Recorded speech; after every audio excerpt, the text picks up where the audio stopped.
so we see, of course, here that the communion is focusing on the cross. Both baptism and communion focus on the cross.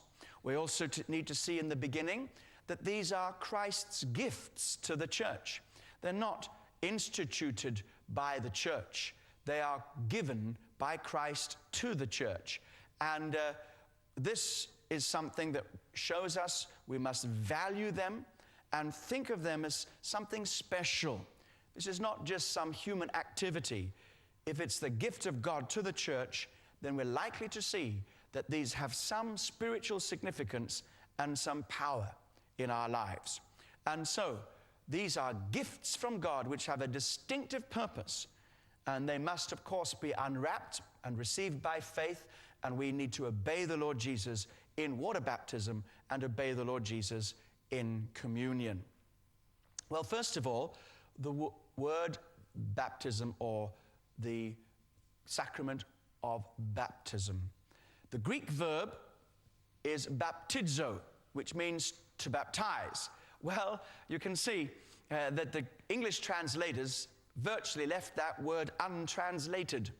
And that was because of some of the radical implications if they translated this word as it should have been translated, as which was a form of the verb bapto, which means to dip. It can mean to plunge. It can mean to sink, drown, drench, overwhelm, immerse, or saturate. We have such a religious understanding of this today because the word wasn't really translated in our English versions. The church people left it untranslated. It would have completely revolutionized church life if they'd translated it accurately. So they just left it rather like the word bishop and episkopos, as I said earlier in one of the earlier sessions.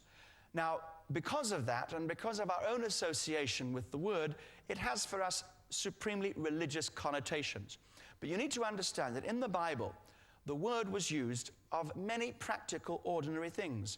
Of dyeing a garment by dipping it in a container of dye, or of collecting liquid and dipping a cup or a jug into a bowl or barrel, dipping it in, saturating it, soaking it. It's the word used when Jesus dipped the little bit of bread in the Passover, and he gave it, to Judas, in fact. So dipping bread in gravy, or dipping a cup into the sink full of water.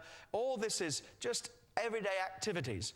And so this use suggests us that being baptized means we're going to be plunged into something which will accomplish something.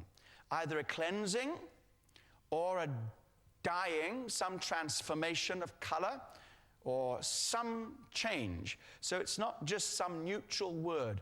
There is a sense in which when you dip something into something, there is a change that takes place, a cleansing or a soaking, saturation, or a dyeing, a transformation of color.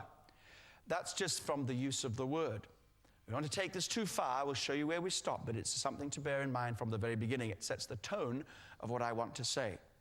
Now, we also see that the Jewish use of this word through the Septuagint, which is the Greek translation of the Old Testament, shows us a very important Jewish background. It usually translates the word tabal, which is the Hebrew equivalent of baptizo or bapto. And we find that it's used of the priestly act of dipping in sacrificial blood. It was also used when the priests dipped something in oil to cleanse the lepers. It was also the priestly dipping into the blood for purification, the dipping of Joseph's coat in blood, the dipping of Naaman in the Jordan for healing. And so we see the background of the use of the word dipping or baptizing. We can expect that this will have give us some glimpse of the understanding in the New Testament, a cleansing from sin, dipping into oil for healing or for incorporation into the people of God. Now, we'll know this is not recorded in the Scriptures. We know that the proselytes, those Gentiles who wanted to become Jews,